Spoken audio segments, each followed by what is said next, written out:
हाईकोर्टर द्वारस्थ हेले अनुभव मोहांती। वर्षा चाहूना डिवोर्स विवाह विच्छेद व्यस्त अनुभव। वर्षा अनुभव विवाह विच्छेद मामला 6 मास मध्य मामला शेष करने को अनुभवकर आवेदन।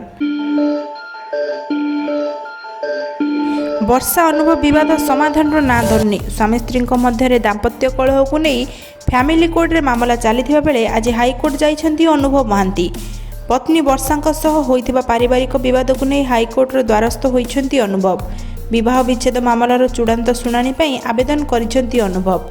चूड़ांत शुणाणी नहीं समय निर्धारण करने को से आवेदन करिछंती। गत किछि दिन हेब नियमित व्यवधान रे उभयଙ୍କ मध्य कोर्ट रे बुझामणा चलिथिबा बेले उभयଙ୍କ मध्य सम्मति होई पारि नथिबार जणा पड़िछि। पूर्वर जुलाई 9 तारिख अर्थात शुक्रवार दुहे फैमिली कोर्ट रे हाजर होइतिले। से दिन उभयଙ୍କ मध्य 2 घंटा धरी आलोचना होइतिला। एही समय कमिशनर दुही को बुझासुझा करथिले किंतु से दिन आपस समाधान होई नथिला। एथिपई परे पुणी उभय को द्वितीय तारीख दिया जाइथिला। दुहे फैमिली कोर्ट रे पहुंचथिले मध्य समाधान दिग बाहरी पारि नथिला। सूचनार प्रकाश छाड़पत्र नहीं कटक फैमिली कोर्ट रे मामला दायर होइथिला। मात्र फैमिली कोर्ट कमिशनर बहुबार कोर्ट रे हाजर होगा नोटिस करथिले। कोर्ट को निर्देश मुताबक वर्षा हाजर होता बेले अनुभव आसुनथिले। आउ जते अनुभव आसुथिले सेतेबेले वर्षा हाजर हेउनथिले। जेउथिपई उभयଙ୍କ भितरे लागि रहितबा छाड़पत्र मामलार विचार गड़ी गड़ी चलुछि। एहार भितरे अनुभव आज हाईकोर्ट जाइछंती। वर्षा चाहूना डिवोर्स विवाह विच्छेद व्यस्त अनुभव। हाईकोर्ट को द्वारस्थ हेले बीजेडी सांसद अनुभव मोहांती। मामलार त्वरित शुणाणी कोर्ट रे आवेदन करिछंती अनुभव। निर्दिष्ट समय मध्य शुणाणी शेष करने प्रार्थना। पूर्वर अनुभव ना घर हिंसार अभियोग आनी वर्षा। अनुभव तांको दुई सहयोगी ना 498A 506 341 मामला भी रुजु होइथिला। हेले पुलिस कार्यानुष्ठान ग्रहण करि नथिला।